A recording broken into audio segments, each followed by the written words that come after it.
ईशावास्यमिदं सर्वं यत्किंचित् जगत्यां जगत् तस्तेन त्यक्तेन भुञ्जीथा मा गृद्धः कस्य सिद्धनम्। ओम शांति शांति शांति। फिर से आज मैं सभी श्रोताओं को और दूसरे जो संस्कृत भारती के कार्यकर्ता हैं उन सभी को प्रणाम करते हुए आज का व्याख्यान मैं शुरू करता हूँ। कल हमने देखा कि काव्य के प्रयोजन किस तरह से कुछ श्रोताओं, कुछ पाठकों को और श्रोताओं को लागू होते हैं और कुछ कवियों को लागू होते हैं। ममटाचार्य ने बड़ा ही अच्छे ढंग से कहा है उसके लिए, यथा योगम कवेः सहृदयस्य च करोति इति सर्वथा तत्र यतनीयम। यानी यश, अर्थ, व्यवहार ज्ञान, शिवेतर क्षति यानी अमंगल नाश और सद्यः पर निर्वृत्ति और कांता संमित उपदेश, ये 6 में से तीन प्रयोजन जो कि यश, अर्थ और शिवेतर क्षति, ये 3 कवि के पक्ष में जाते हैं और 3 श्रोता के पक्ष में यानी पाठक के पक्ष में जाते हैं। वो हैं व्यवहार ज्ञान, सद्यः पर निवृत्ति और कांता संमित उपदेश। इसके बाद अगला चरण है कवि ममटाचार्य शक्ति की चर्चा करते हैं। भाई काव्य तो बन गया, लेकिन काव्य बनता कैसे है? काव्य के प्रयोजन तो हो गए, लेकिन ये बनता, इसके लिए जरूरत कितनी चीज़ों की है, इसके निमित्त कारण क्या है? इसीलिए उसको उन्होंने नाम दिया काव्य हेतु। तो काव्य के हेतु कौन कौन से हैं? तो बताते हैं एवं अस्य प्रयोजनम उक्त्वा कारणम आह। एवं यानी इस प्रकार, इस अस्य यानी इस काव्यस्य प्रयोजनम उक्त्वा, काव्य के प्रयोजन को कहकर अब कारण बताते हैं। यानी काव्य के कारण क्या क्या है? कारण मतलब हेतु, यानी काव्य बनते किस किस से हैं। तो कहते हैं शक्तिर निपुणता लोकशास्त्र काव्यादि अवेक्षणात् काव्यज्ञ शिक्षाभ्यास इति हेतु तदुद्भवे। कह रहे हैं भाई ये हेतु हैं काव्य तदुद्भवे यानी काव्य उद्भवे, दैट इज काव्यस्य उद्भवे।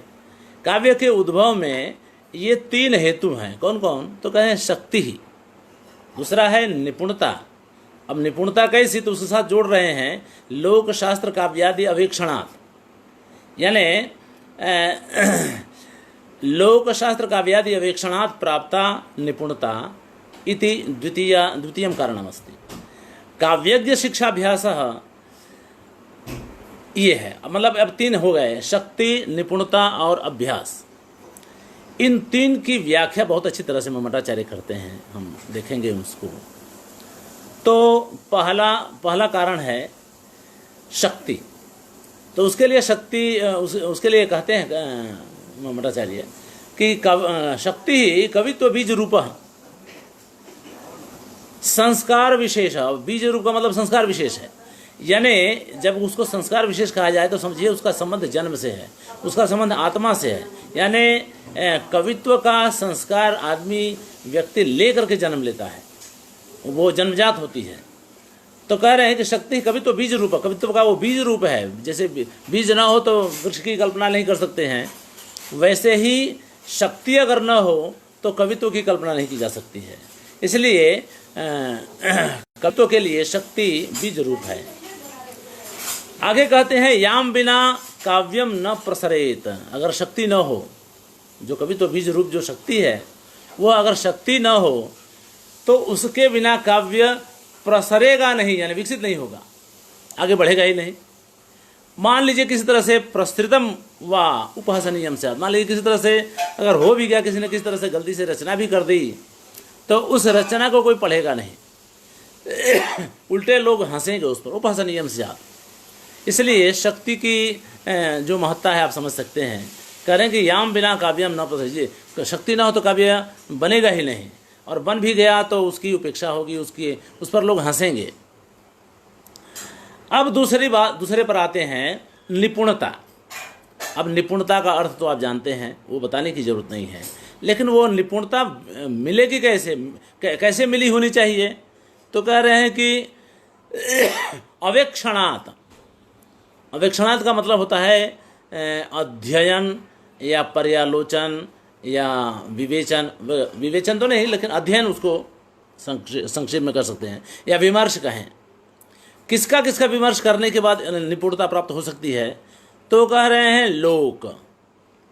जब हम लोक कहें तो हमारा व्यवहार, आसपास का समाज, तरह तरह के समाज के लोग होते हैं, तो लोक। और लोक का वृत्त, लोक का जो आचार व्यवहार है वो। और स्थावर जंगमात्मकस्य, नहीं ऐसा लोक जिसमें स्थावर चीज़ें हैं। स्थावर चीज़ें का मतलब जैसे पहाड़ है, नदी है, वृक्ष है, वगैरह वगैरह। और जंगम का मतलब कि जो चलायमान जो जीव हैं, उसमें मनुष्य भी आ गया, पशु पक्षी आ गए, ये सभी, इन सबसे युक्त जो लोक है उसका जो वृत्त है, वृत्त मतलब आचरण, उसका विमर्श करना आवश्यक है। ये इनका विमर्श करने के बाद आपको प्राप्त हुई निपुणता कवित्व में काम आती है। उसके बाद कहते हैं शास्त्र। अब शास्त्र किसको कहें? तो शास्त्र का भी विमर्श आपको करना है, शास्त्र का भी अध्ययन करना है। तो अब शास्त्र कौन कौन से? तो कह रहे हैं छंदो व्याकरणाभिधान कोश कला चतुर्वर्ग गज तुरग खड्गादि लक्षण ग्रंथानाम सम ग्रंथानाम। ठीक है। अब शास्त्र कौन कौन? तो कहें छंदो यानी छंद शास्त्र एक, व्याकरण शास्त्र, अभिधान शास्त्र, अभिधान कोश होता है वैसे, उसी तरह से कोश यानी शब्द कोश हुए वो, कला तरह की कलाएं हैं, इसमें नृत्य वगैरह है, चित्र बनाना है वगैरह वगैरह। चतुर्वर्ग, चतुर्वर्ग कहते हैं चार पुरुषार्थ को, धर्म अर्थ काम और मोक्ष। और गज, तो सबसे पहले छंद शास्त्र। अब देखिए छंद शास्त्र का ज्ञान आपको नहीं होगा तो आप श्लोक ही नहीं बना पाएंगे, क्योंकि छंद का अर्थ ही होता है छद, छद धातु है ढकने अर्थ में।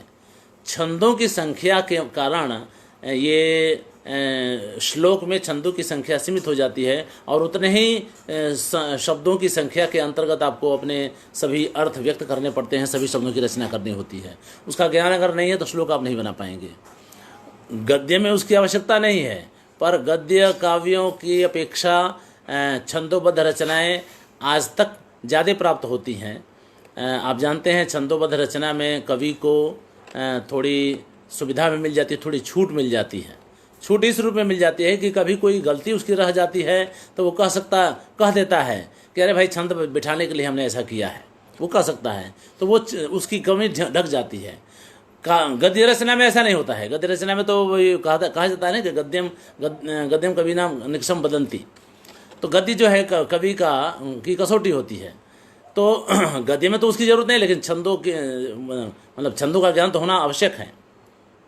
उसके बाद व्याकरण, व्याकरण तो मैंने पहले ही कह दिया है, व्याकरण का ज्ञान न हो तो आगे बात नहीं बढ़ेगी। व्याकरण बहुत जरूरी है। शब्दों की शुद्धि, आप जब तक शुद्ध शब्द का प्रयोग नहीं करेंगे, शुद्ध वाक्य रचना नहीं होगी, तो आप काव्य की रचना कर ही नहीं सकते हैं। फिर तो वो दोष आ जाएगा, संस्कार दोष। तो ये हो गया। उसके बाद अभिधान। अब आपको तरह तरह के जितने भी पात्र हैं इस दुनिया में, खास करके हमारे पौराणिक जो पात्र हैं, उनके अलग अलग नामों को जानना जरूरी होता है। तो इन नामों के कोश बने हुए हैं, उन कोशों का अध्ययन करना बहुत आवश्यक होता है एक कवि के लिए।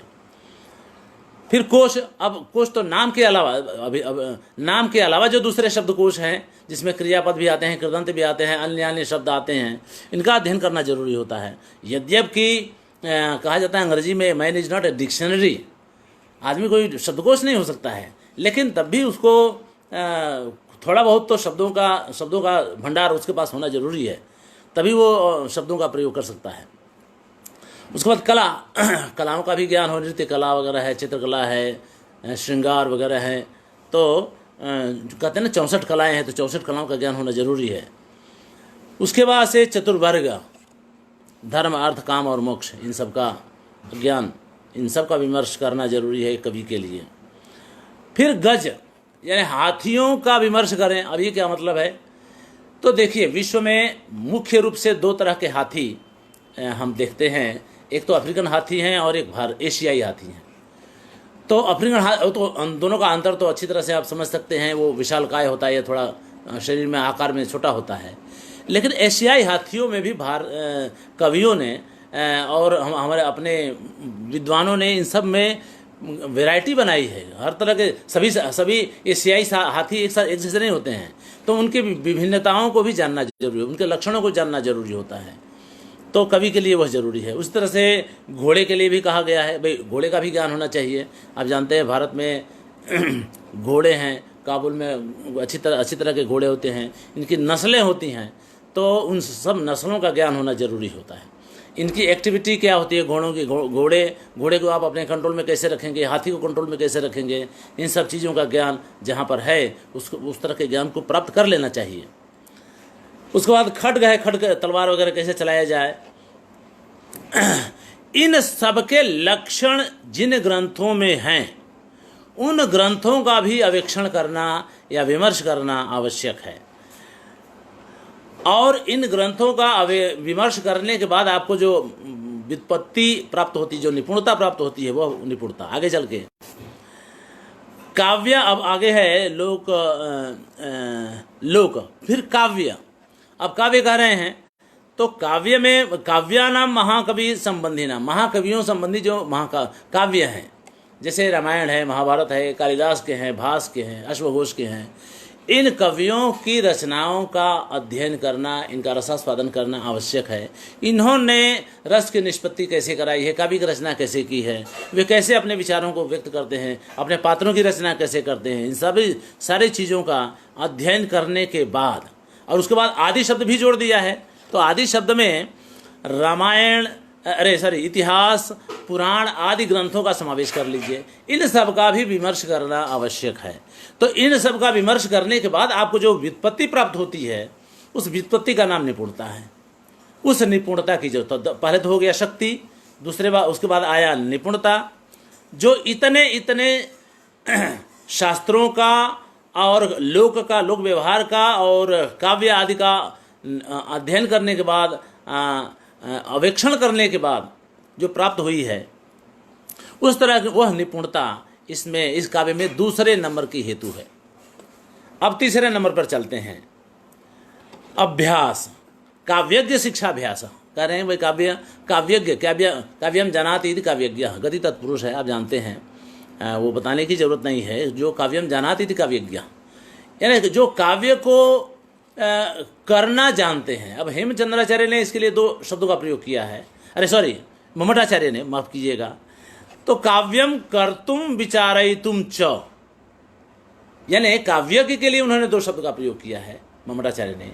एक तो वे जो काव्य की रचना करते हैं, और दूसरे वे जो काव्य पर विचार करते हैं, इसलिए च से उसको जोड़ा, ध्यान रखिएगा।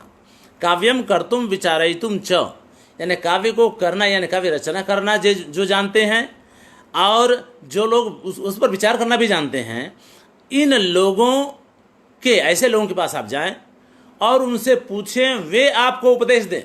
तदुपदेशेन लिखा है ना, काव्य के शिक्षाभ्यास, उनकी शिक्षा का मतलब उपदेश। तो काव्य रचना करने वाले यानी कवि, और काव्य पर विचार करने वाले, ऐसे विचारक या समीक्षक कहें, ऐसे लोगों के पास जाकर उनके उपदेश को आप सुने, और उनके उपदेश के अनुसार आप खुद भी करणे शब्द का प्रयोग किया है, यानी खुद रचना करें और उसका योजन करें, जोड़ घटाना वो तो जरूरी होता है। कभी किसी शब्द को लेकर के, आप जानते हैं ना, राजशेखर ने कहा है, नास्ति चौरह कवि जनः, नास्ति चौरह वणिक जनः। तो यहाँ पर मम्मटाचार्य काव्य का हेतु बताते काव्य की चोरी कैसे की जाती है वो भी बता रहे हैं। ध्यान रखिएगा, हम चोरी शब्द का गलत अर्थ में या अपमानजनक अर्थ में नहीं ले रहे हैं। वो तो जरूरी होता है, जब तक आप चीज़ को आगे कैसे बढ़ाएंगे, नहीं तो उसको चोरी न कह करके वो काव्य रचना का एक हिस्सा है, उस प्रक्रिया का एक हिस्सा है, ये मान के चले। तो कह रहे हैं तदुपदेश है न करणे, उनके उपदेश के अनुसार रचना करें, और योजने च। अब ये दोनों कार्य करने, भाई एक बार तो आपने किया, ये सब काम तो एक बार किया, तो कह रहे हैं नहीं, एक बार करने से नहीं होगा। पौनः पुण्येन प्रवृत्ति ही, ये प्रवृत्ति आपकी बार बार चलनी चाहिए, जिसको हम अभ्यास कहते हैं। तो काव्य के शिक्षाभ्यास, यानी काव्य के जानकार लोगों की शिक्षा के अनुसार अभ्यास आप करें, तो उसको हम अभ्यास कहें, जिसको ममटाचार्य कहते हैं कि काव्यम कर्तुम विचारयितुम च ये जानन्ति। काव्य के का दो अर्थ उन्होंने किया, काव्य का की रचना करने वाले और काव्य के समीक्षक। ये इनके जानकार, यानी इन सब चीज़ों को जो जानते हैं, उनके उपदेश के अनुसार खुद आप रचना करें और खुद योजन करें और ये काम बार बार करें। पौनः पुण्येन प्रवृत्ति, ये प्रवृत्ति आपकी बार बार चलनी चाहिए। ऐसा करके वो जो प्रवृत्ति पौनः पुण्येन प्रवृत्ति है, यानी वो जो अभ्यास है, वह अभ्यास इस प्रकार से ये तीन चीज़ें हमारे सामने आई, जिसको हम कारण कहते हैं या जिसको हेतु कहते हैं। वो है शक्ति, निपुणता और अभ्यास। अभ्यास को उन्होंने प्रवृत्ति कहा है, निपुणता के लिए उन्होंने व्युत्पत्ति कहा है, और शक्ति के लिए उन्होंने कवित्व बीज रूप कहा, बीज कहा है, या संस्कार विशेष कहा है। तो नामांतरण तो कह रहा है ये समझाने के लिए, लेकिन ये तीन चीज़ें हैं। कह रहे हैं कि इति त्रय समुदिताः, ध्यान रखें, ये भी एक बात है। ये तीनों इकट्ठे हैं। समुदिताः का मतलब है इकट्ठे हैं। आप तीनों को एक दूसरे से अलग नहीं कर सकते हैं। न तो व्यस्ताः, ये अलग अलग नहीं है। व्यस्ताः का मतलब होता है ये अलग अलग नहीं है, ये समुदित हैं, यानी इकट्ठे हैं, एकत्र हैं। अब उसके बाद है, तो जब इकट्ठा आपने कर दिया तो अब इन तीनों को एक मान के चलिए, ठीक है। जब व्यस्त नहीं है, समुदित है, तो एक है, तीन मिलकर के एक हो गए। अब उसके बाद ये तीनों मिलकर करते क्या है, तो कहें तस्य काव्यस्य, उस काव्य के, तस्य काव्यस्य उद्भवे निर्माणे समुल्लासे च हेतु न तो हेतवः। यानी ये तीनों मिलकर के काव्य के उद्भव में, काव्य के निर्माण में और काव्य के समुल्लास में एक हेतु हैं, बहुत सारे हेतु नहीं। यानी तीन हेतु नहीं, एक हेतु हैं, तीनों मिलकर के एक हैं। क्योंकि पहले ही कह दिया कि ये तीनों समुदित हैं, एक हैं, एकत्र हैं, अलग अलग नहीं है, व्यस्त नहीं है, व्यस्त नहीं है। अब देखिए, लेकिन भले उन्होंने एक कहा हो, लेकिन तीनों के कार्य को उन्होंने इसमें बता दिया। ये तीनों तीन काम करते हैं काव्य की रचना में। ये तीनों शक्ति, निपुणता और अभ्यास काव्य के निर्माण में तीन तरह के कार्य करते हैं। शक्ति क्या करती है, तो कह रहे हैं कि काव्य से उद्भवे, ठीक है। यानी काव्य के उद्भव में शक्ति काम करती है, यानी काव्य के उद्भव में शक्ति कारण है। एक काव्य के निर्माण में निपुणता कारण है, निर्माणे निपुणता क्रम से यथासंख्य करेंगे ना। और काव्य के समुल्लास में अभ्यास कारण है, ठीक है। तो देखिए, काव्य की रचना में इन तीनों की जरूरत होती है। एक तो आपके मन में काव्य का ज्ञान, काव्य का भाव आना चाहिए। तो वो कैसे आएगा, आपकी शक्ति से आएगा। फिर जब आप काव्य रचना करने चलेंगे तो शब्दों की जरूरत पड़ेगी, अर्थों की जरूरत पड़ेगी, वाक्य रचना की जरूरत पड़ेगी। तो ये आपको ये निर्माण हुआ, तो इस निर्माण में आपकी निपुणता काम आएगी, क्योंकि शब्दकोश आपके पास रहेगा, आपको व्याकरण का ज्ञान रहेगा, लोक व्यवहार का ज्ञान रहेगा। तब आप काव्यों में शब्दों को ला पाएंगे, काव्य में शब्दों को ला पाएंगे।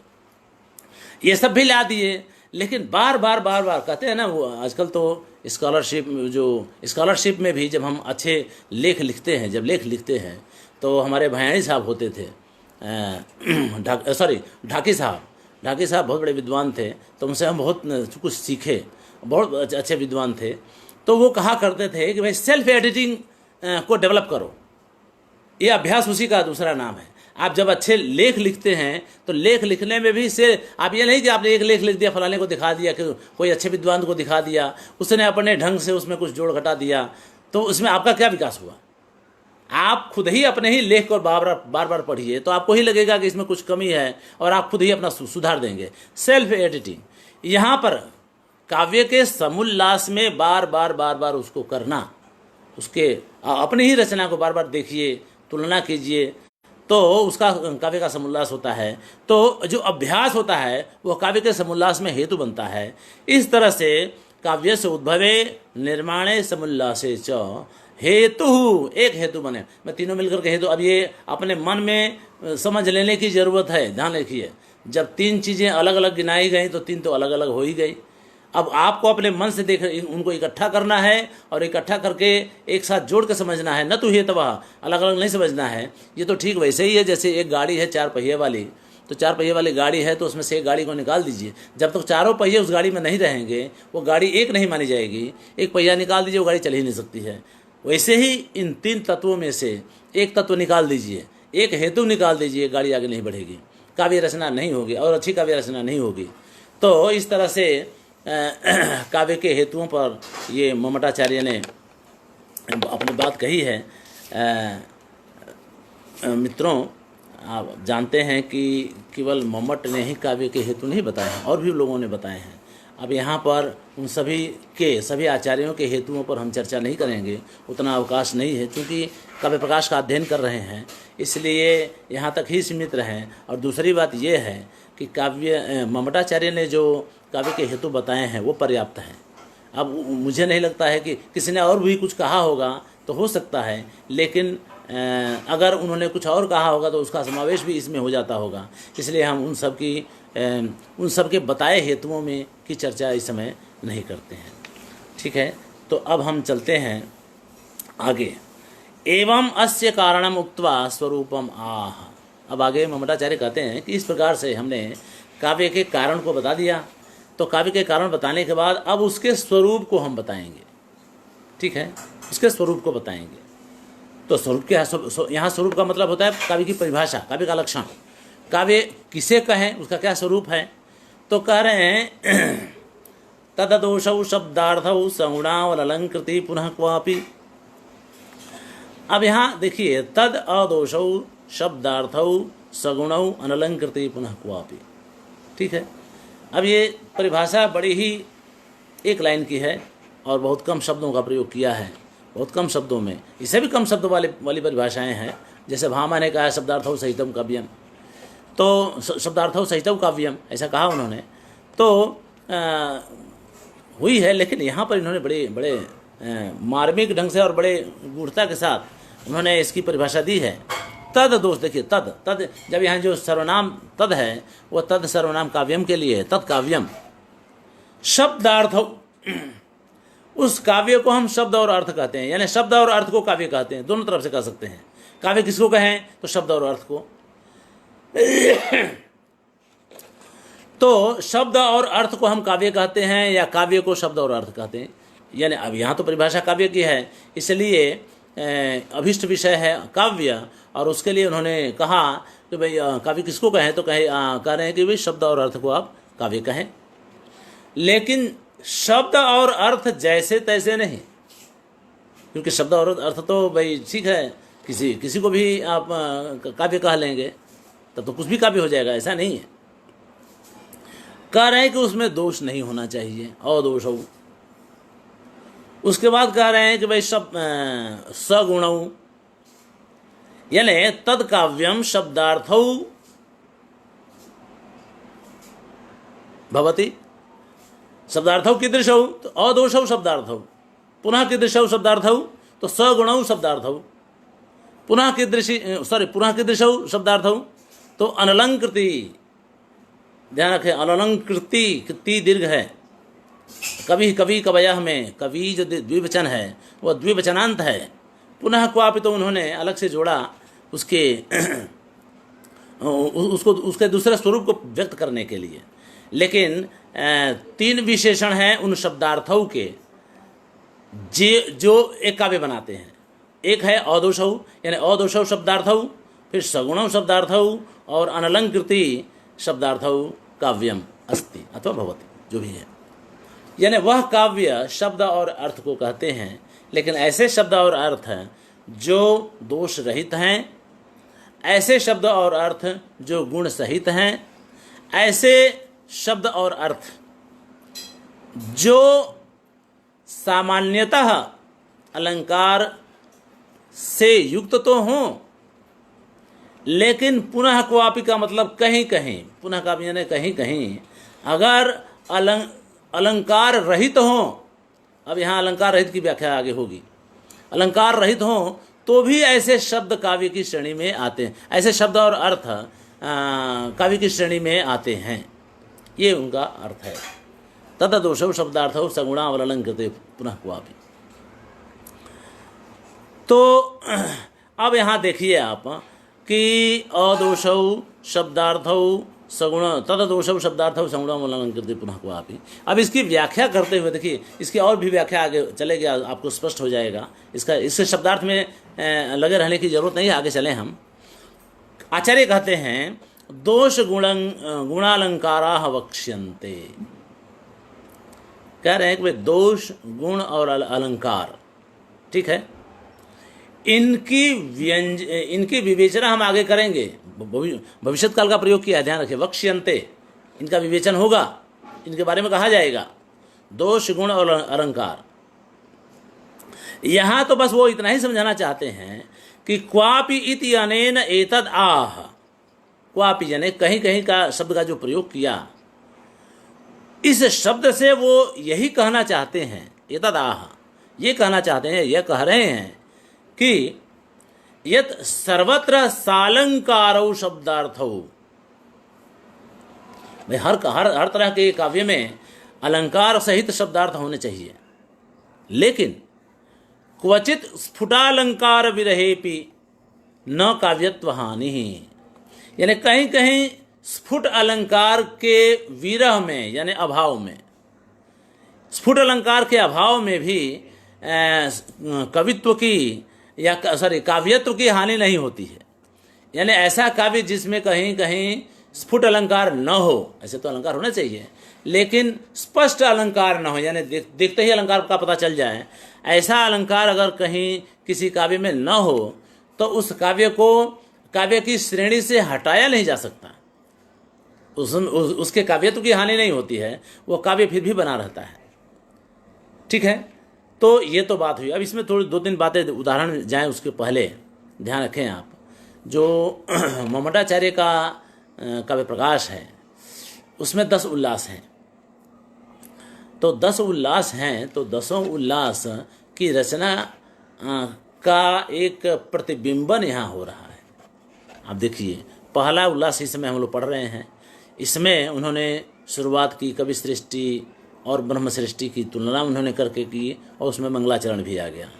उसके बाद उन्होंने प्रयोजन बताया, उसके बाद हेतु बताया, अब लक्षण बता रहे हैं। तो लक्षण बता रहे हैं तो लक्षण में वो जो है आगे की विषय सूची भी बता रहे हैं। उन्होंने कहा अदोषौ नहीं, सबसे तो पहले कहा कि भाई शब्दार्थ को काव्य कहा जाता है, यही है। यानी काव्य के बाद शब्दार्थ पहले आया, उसके बाद आता है वो, उसका पहला विशेषण आता है, शब्दार्थ का पहला विशेषण होता है अदोषौ, और दूसरा विशेषण है सगुणौ, और तीसरा विशेषण है अलंकृति।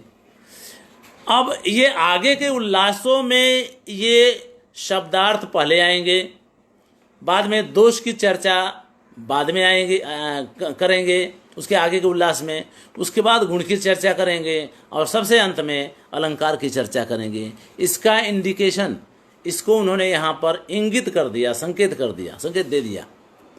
आप जानते हैं पहला तो ठीक है, पहला तो ऐसे ही है, लेकिन दूसरा, तीसरा, चौथा, पांचवा और छठा, ये 6 उल्लास शब्द और अर्थ पर हैं, जिसमें से ध्वनि निकलती, ध्वनि है, रस है, लक्षणा है, अभिधा, लक्षणा, व्यंजना, ये सब हैं, तो लक्ष्यार्थ हैं। यानी शब्द और अर्थ से संबंधित जितने भी तत्व हो सकते हैं वे सभी 2, 3, 4, 5 और 6, इन 6 उल्लासों में हैं।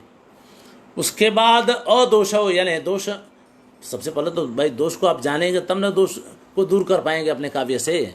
तो दोष की चर्चा वो 7वें उल्लास में करते हैं। 8वें उल्लास में वो गुण की चर्चा करते हैं, और अलंकार के लिए उन्होंने 2 उल्लास दिए हैं, 9वां और 10वां। तो इस तरह से उन्होंने तददोषौ शब्दार्थौ सगुणावलंकृते पुनः क्वापि में अपने आगे के उल्लासों का पूरा एक लेखा जोखा सूचित कर दिया है, संकेत कर दिया है। ठीक है, तो इस तरह से अब पुनः क्वापि में स्फुटालंकार विरहेपि बताया ना कि पुनः क्वापि इति अनेन एतद् आह यत् सर्वत्र सालंकारो क्वचित स्फुटालंकार विरहेपि न काव्यत्व हानि। तो कह रहे भाई स्फुट अलंकार के अभाव में भी काव्यत्व की हानि नहीं होती है। यथा, अब यथा मतलब उदाहरण देंगे। अब उदाहरण तो वही बड़ा बढ़िया ये वो है, इसका जो है शांगधर पद्धति में इस श्लोक का उल्लेख हुआ है। शिला भट्टारिका के नाम से यह श्लोक दिया गया है। इतना याद नहीं रहता है, बड़ा ही श्लोक बड़ा प्रसिद्ध है, लेकिन इसके कर्ता और इसके स्थान को लोग कम ही ध्यान देते हैं। यह कौमार हरः सैव वरः ताइव चैत्रक्षपाः ते च उन्मीलित मालती सुरभयः प्रौढ़ाः कदम्बानिलाः सा चैवास्मि तथापि तत्र सुरत व्यापार लीला विधौ रेवा रोधसी वेतसी तरुतले चेतः समुत्कंठते। कह रहे हैं कि भाई देखिए बड़ा श्रृंगारिक है, श्रृंगार रस है इसमें, और रस की प्रधानता है, संयोग श्रृंगार। कह रहे हैं यह कौमार, जो यह हमारा आज की तारीख में पति है, कभी यह हमारा प्रेमी हुआ करता था, इसी ने हमारे कौमार का हरण किया। यह कौमार जो हमारे कौमार का हरण करने वाला है, सैव वरः, वही वर है इस समय, आज हमारा पति वही है जो पहले। ताः एव चैत्रक्षपाः, वही चैत्र महीने की रात्रियां हैं। ते च उन्मीलित मालती सुरभयः, और वही उन्मीलित मतलब कि खिली हुई मालती फूल की सुरभियां यानी सुगंधे हैं। प्रौढ़ाः, सुरभि वाले प्रौढ़ाः कदम्बानिलाः, प्रौढ़ कदम्ब के कदम्ब पेड़ के से होकर गुजरने वाले वही अनिल हैं, पवन हैं। सा च एव अस्मि, मैं भी वही हूँ जो पहले थी। तथापि, फिर भी, तत्र यानी वहाँ, अब वहाँ कहाँ, तो सुरत व्यापार लीला विधौ, सुरत व्यापार लीला विधि में रेवा रोधसी वेतसी तरुतले, रेवा रोधसी यानी रेवा नदी, नर्मदा को कहते हैं, उसका अपर नाम है, नर्मदा का अपर नाम है रेवा।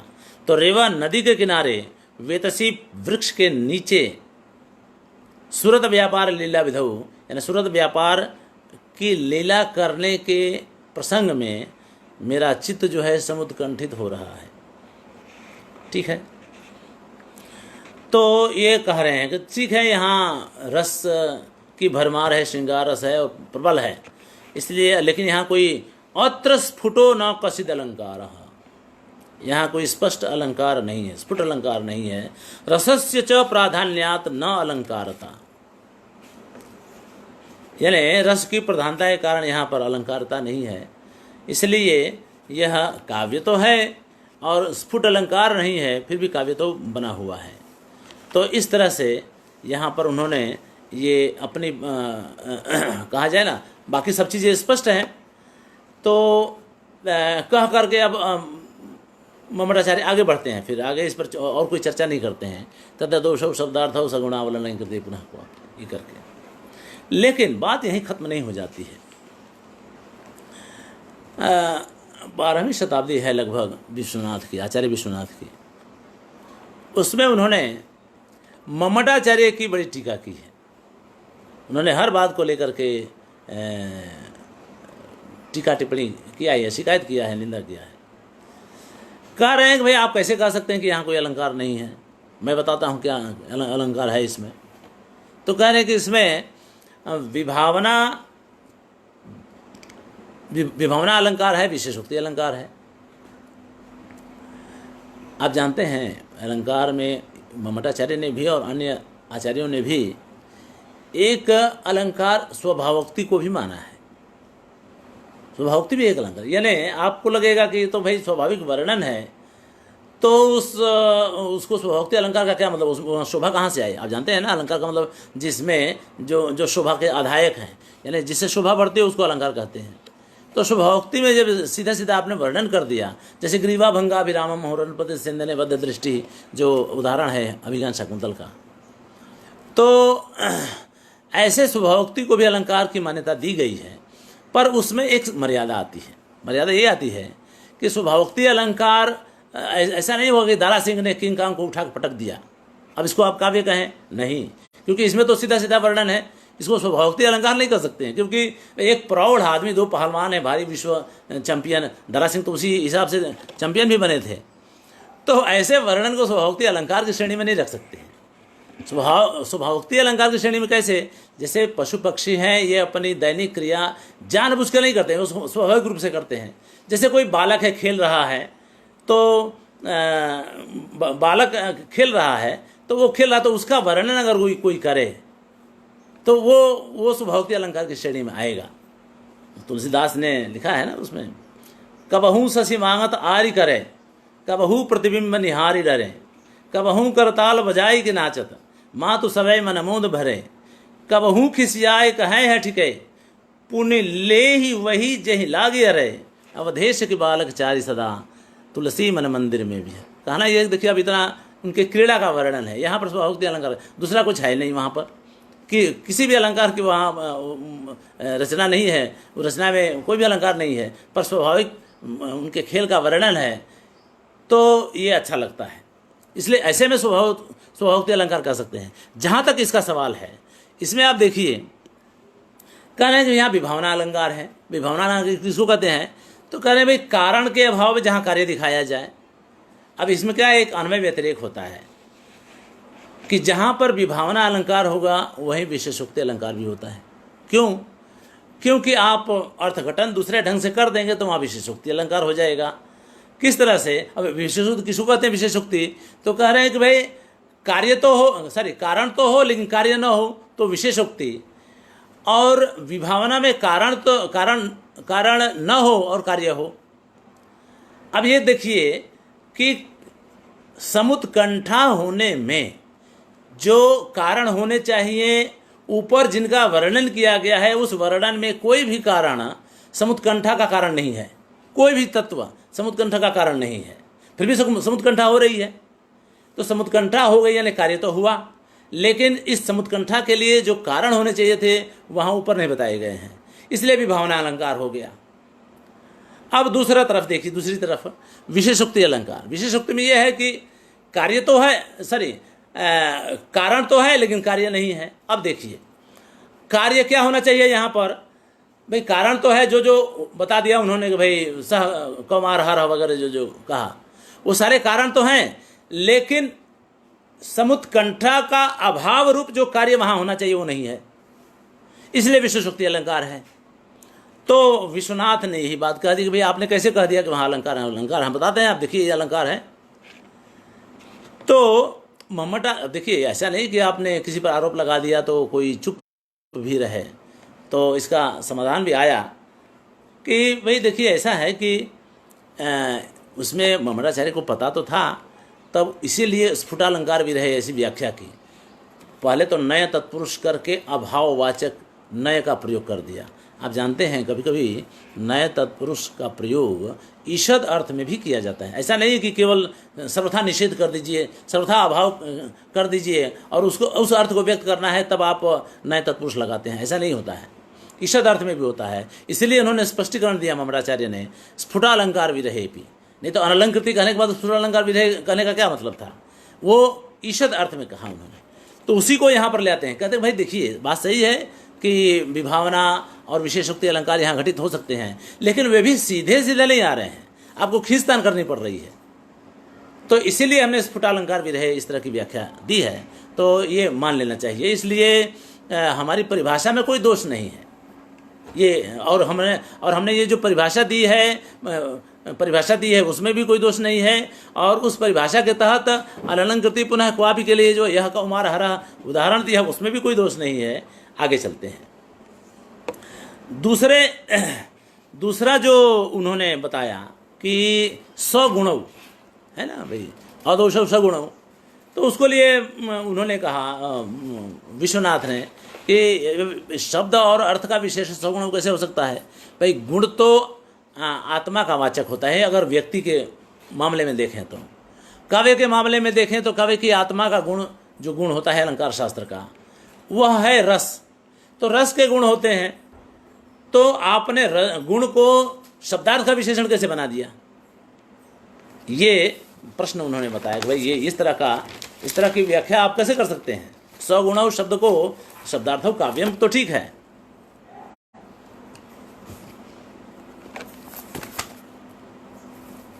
तो उसका समाधान ये कह रहे हैं कि देखिए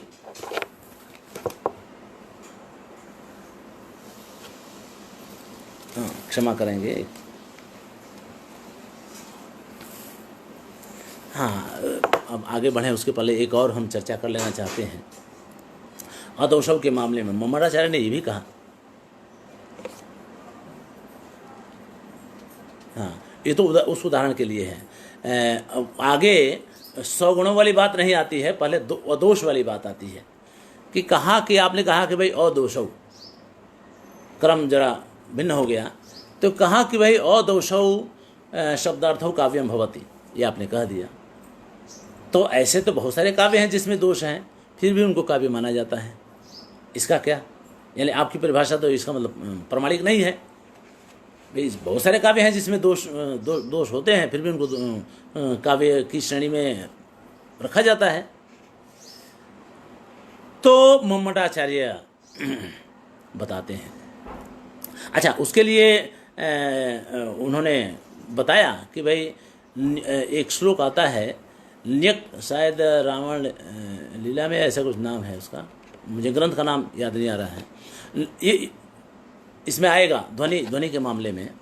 न्यक्कारो ही अयमेव मे यदरयः तत्रापि सौतापसः निहन्ति एष रक्षसकुलं जीवति अहो रावणः स्वर्गग्रामटिका विलुण्ठनैः वृथुच्छूनैः किमेभिर्भुजैः शक्रजिता कुंभकर्णेन वा शक्रजिता मेघनादेन कुंभकर्णेन वा, इस तरह का श्लोक है, मैंने पूरा नहीं पढ़ा।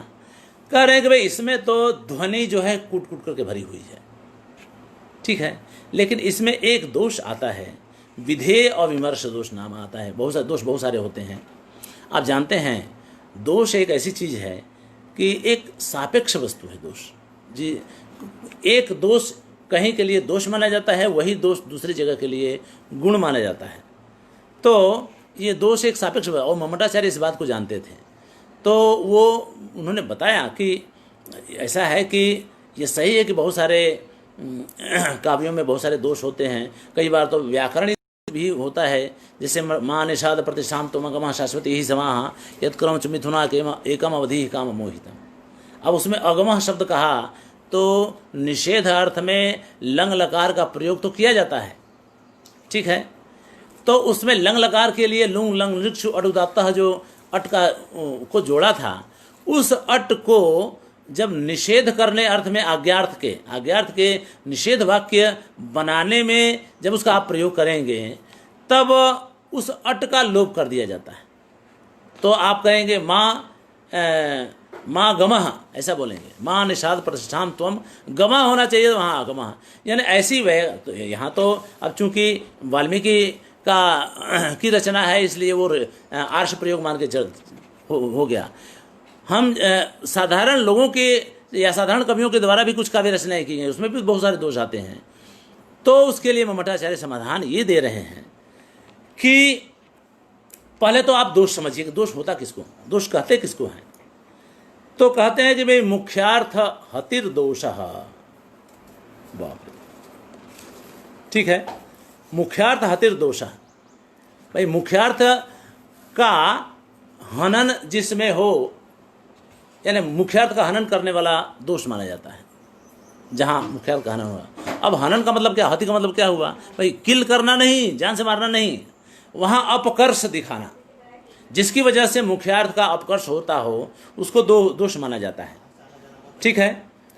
अब फिर मुख्यार्थ क्या है? तो यहाँ मुख्यार्थ का मतलब वाच्यार्थ नहीं, ध्यान रखिए।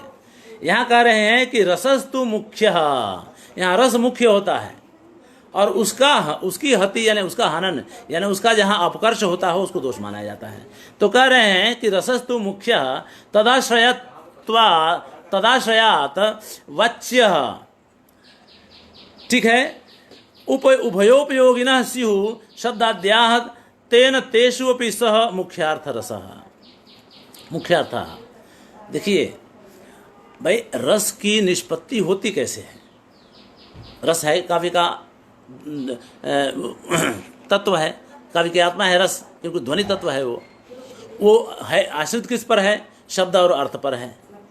तो जब उसका जो आश्रय है, तो जो मुख्यार्थ है, उसका हनन अगर होता है तो उसमें शब्द का भी अपकर्ष अगर होता है तो रस के अपकर्ष में बाधा आएगी, रस की निष्पत्ति में बाधा आएगी। अर्थ में भी अगर अपकर्ष आता है, अर्थ में भी अगर दोष होता है तो रस के निष्पत्ति में बाधा आएगी। इसीलिए शब्द और अर्थ को उपलक्षण से कह लीजिए, या रस तो इसी पर आश्रित रहता है ना, शब्दार्थ पर ही आश्रित रहता है। तो आश्रित रहने के, देखिए अर्थ, रस जो है अर्थ पर आश्रित रहता है और अर्थ जो है शब्द पर आश्रित रहता है। इसलिए रस अर्थ पर आश्रित है, इसलिए रस के अपकर्ष में अर्थ का अपकर्ष भी समाहित है। उसी तरह से अर्थ का अपकर्ष अगर होता है तो रस का अपकर्ष हो ही जाएगा, और इन दोनों का अपकर्ष होगा अगर शब्द में दोष होगा। ठीक है, इसीलिए अपकर्ष जो है, अपकर्ष को यानी जो हति है उसको, वो हति में शब्द और अर्थ भी शामिल हैं। इसलिए दोष शब्द और अर्थ में भी नहीं होना चाहिए और गुण में भी गुण होना चाहिए। तो वो गुण वाली बात तो अभी आगे करनी है। तो जो दोष है पहले उसको दोष समझिए। उस दोष को अब कह रहे हैं भाई कहीं दोष है तो भी काव्य कहा जाता है। उसमें यह है कि कहीं पर काव्य की निष्पत्ति में या काव्य के आस्वादन में बहुत सारी चीज़ें ऐसी होती हैं जो दोष तो होती हैं लेकिन वो बाधक नहीं होती हैं। तो बाधक नहीं है तो दोष होते हुए भी वो चल जाता है, उसमें कोई दिक्कत नहीं होती है, वो आदमी चला लेता है, हाँ ठीक है। और जहाँ पर दोष अगर बाधक है तब तो वहाँ तो दोष मान लेंगे, लेकिन दोष होते हुए भी अगर रसानुभूति में कोई परेशानी नहीं होती है, कोई कठिनाई नहीं होती है, कोई बाधा नहीं आती है तो कोई दिक्कत नहीं होती है। अब एक उदाहरण मैं दूंगा आपको ये दोषों की। दुःश्रयत्व नाम का एक दोष होता है। ऐसे शब्दों का आप प्रयोग करेंगे जो उसको सुनना अच्छा नहीं लगता है। अब दुःश्रयत्व नाम का जो दोष है, वह दोष अगर श्रृंगार रस, करुण रस वगैरह में ये दोष अगर आता है तो वहाँ पर उस रस का अपकर्षक होगा, क्योंकि उसकी वजह से वहाँ रसानुभूति में बाधा आएगी। इसलिए वहाँ पर उसको तो दोष माना जाएगा। दुःश्रयत्व नाम का जो दोष है उसको वहाँ दोष के रूप में माना जाएगा। लेकिन यही दोष अगर वीर रस है, विभत्स रस है, भयानक रस है, इन रसों में अगर ऐसे दोष आते हैं, ऐसे कड़वे कड़वे शब्द, कर्कश शब्दों का प्रयोग, कठिन शब्दों का प्रयोग आप करते हैं जिसको सुनना कठिन होता है, तो ऐसे शब्दों का प्रयोग, ऐसे दोषों की उपस्थिति अगर इन रसों के मामले में होती है तो दोष नहीं माना जाएगा। क्यों? क्योंकि इन सब रसों की अनुभूति में यह दोष बाधक नहीं होता है, साधक होता है। तो आप देखेंगे कि दोष एक सापेक्षिक वस्तु है, कहीं ये दोष होता है और कहीं वो दोष नहीं होता है। तो इस तरह से हम उस दोष को सापेक्षिक रूप से मान के चलें। इसलिए दोष तो रह सकता है, दोष नहीं। भाई अच्छे अच्छे कवियों में दोष दिखाए, कालिदास में भी बहुत सारे दोष दिखाए जाते हैं। तो ये दोष जो है मम्मटाचार्य भी इस बात को समझते थे। तो विश्वनाथ जी ने जो ये कहा जाए ना कि छिद्रान्वेषण किया, वो अच्छा भी है। यह है कि उन्होंने किया तो अच्छा हुआ, हमें कुछ बहुत सारी बातें जानने को मिल जाती हैं। उन्होंने ही मम्मटाचार्य का प्रकारांतर से समर्थन भी किया है, ध्यान रखें, समर्थन भी किया। कहा उन्होंने कि कीटानुविद्ध रत्नादि साधारण्येन काव्यता दुष्टेषु अपि मता यत्र रसादि अनुगमः स्फुटः। जैसे प्रवाल वगैरह जो रत्न होते हैं उनको अगर किसी कीड़े ने काट करके छेद कर दिया हो तब भी उसको रत्न तो कहा जाता है, और रत्न के रूप में ही उसका उपयोग भी किया जाता है। उसी तरह से काव्य के मामले में भी अगर कोई दोष वगैरह होता है तो अगर उत्तम काव्य है, ध्वनि काव्य है, ध्वनि काव्य को उत्तम काव्य कहा जाता है, रस से भरा हुआ अगर काव्य है तो थोड़ा बहुत दोष रहता है तो भी कोई दिक्कत नहीं होती है। रस की अनुभूति में बाधा नहीं होनी चाहिए, ये कह करके विश्वनाथ जी ने उनका समर्थन कर दिया। चलिए आगे बढ़ते हैं। अब सगुणों वाली बात आती है। अब सगुणों वाली में भी विश्वनाथ जी ने वो किया है कि भाई गुण तो आत्मा का धर्म है, लेकिन उसके बारे में हमने बता दिया कि भाई गुण जो है आत्मा का, अब आत्मा तो क्या है, रस है, रस आदि है, तो उसका गुण होने के कारण वो सगुणों शब्द शब्दार्थों का विशेषण कैसे हो सकता है। तो वही बात फिर से आती है कि भाई गुण जो है भले आत्मा का गुण है, लेकिन आत्मा रहती कहाँ है? शब्द और अर्थ में। काव्य की आत्मा शब्द और अर्थ में ही रहती है, तो उपलक्षण से वो शब्द और अर्थ का भी वाचक हो जाता है, उसका भी विशेषण बन सकता है। अगर शब्दों में मधुर शब्दों का प्रयोग नहीं करेंगे तो माधुर्य गुण आएगा कैसे? ठीक है, ओज गुण का लंबे लंबे समास का प्रयोग नहीं करेंगे, कर्कश शब्दों का प्रयोग, तो ओज गुण आएगा कैसे? तो शब्द तो हुआ ही ना, और उसके अर्थ भी उतने ही जरूरी हैं। इसलिए गुण जो है आत्मा का से सीधे सीधे संबंधित रहते हुए भी प्रकारांतर से या उपलक्षण से वह शब्द और अर्थ से भी जुड़े रहते हैं। इसलिए ये गुण शब्द और अर्थ के भी विशेषण हैं। ये हम चले मान के। तो ये तो इस तरह से समाधान दे दिया गया है। तो अब परिभाषा की बात पूरी हो जाती है यहाँ पर। देखिए, और अन्य भी लोगों ने इसकी परिभाषाएं दी हैं काव्य की। उन सभी परिभाषाओं में हम जाएंगे तो बहुत समय लग जाएगा।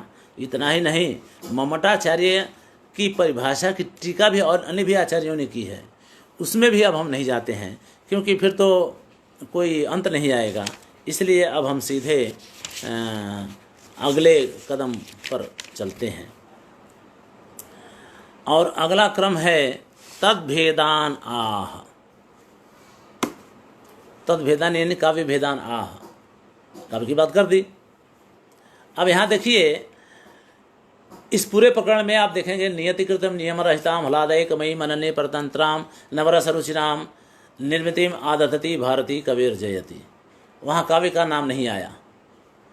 दूसरी कारिका में कहते हैं काव्यम यशसे अर्थकृते व्यवहार विदे शिवेतर्क्षते सद्य पर निवृत्तये कांता संमिततयोपदेश युजे। यहाँ काव्य आया है, काव्यम। इसके बाद की कारिका में शक्तिर निपुणता लोक शास्त्र काव्याद्य वीक्षणात् काव्यज्ञ शिक्षाभ्यास इति हेतु तद उद्भवे। यहाँ तद आया, यानी काव्य उद्भवे। दूसरी में तो उन्होंने काव्य कहा है, उस काव्यम के लिए तद का प्रयोग यहाँ पर किया। आप जानते हैं सर्वनाम जो है अपने संज्ञा के स्थान पर प्रयुक्त होता है। अब वो किसकी संज्ञा है? तद, तो काव्य की संज्ञा है तद, यानी तत्काव्य। तो काव्य का हेतु बताने में उन्होंने तद सर्वनाम का प्रयोग किया, यानी काव्य को आपको प्रयोजन वाले में से लेना है, प्रयोजन वाली कारिका में से लेनी है। ठीक है, अब उसी प्रयोजन से ही काव्य को यहाँ पर भी उपात्त करना है, आपको लेना है। तद दोषौ में भी आपने लिया ही तद दोषौ। तो ये दूसरा काव्य के लक्षण बताने में दूसरे सर्वनाम का प्रयोग किया, और चूंकि यह कंटिन्यूअस चल रहा है इसलिए आगे कहते हैं तद भेदाना, फिर से तद का प्रयोग किया। यानी एक बार उन्होंने काव्य का प्रयोग किया, यानी संज्ञा का प्रयोग किया, और बाकी ये कितनी बार हो गया कहा जाए, हेतु के लिए, परिभाषा के लिए, और ये उसके भेद के लिए, ये तीसरी बार जो है सर्वनाम का प्रयोग उन्होंने किया। इस बात को भी हम ध्यान में रखते चलें। जब वो तद कहते हैं तो इस प्रकरण में वह काव्य का वाचक है, वो काव्य का सर्वनाम है। तद भेदान यानी काव्य भेदान आह, क्रमेण, ऑफकोर्स क्रमेण, उसका क्रम कहते हैं। तो अब देखिए यहाँ पर इदम उत्तमम अतिशायिनी व्यंग्ये वाच्यात ध्वनिर्बुधैः कथितः। अब क्रम जब कहा तो एक मिनट जैसा,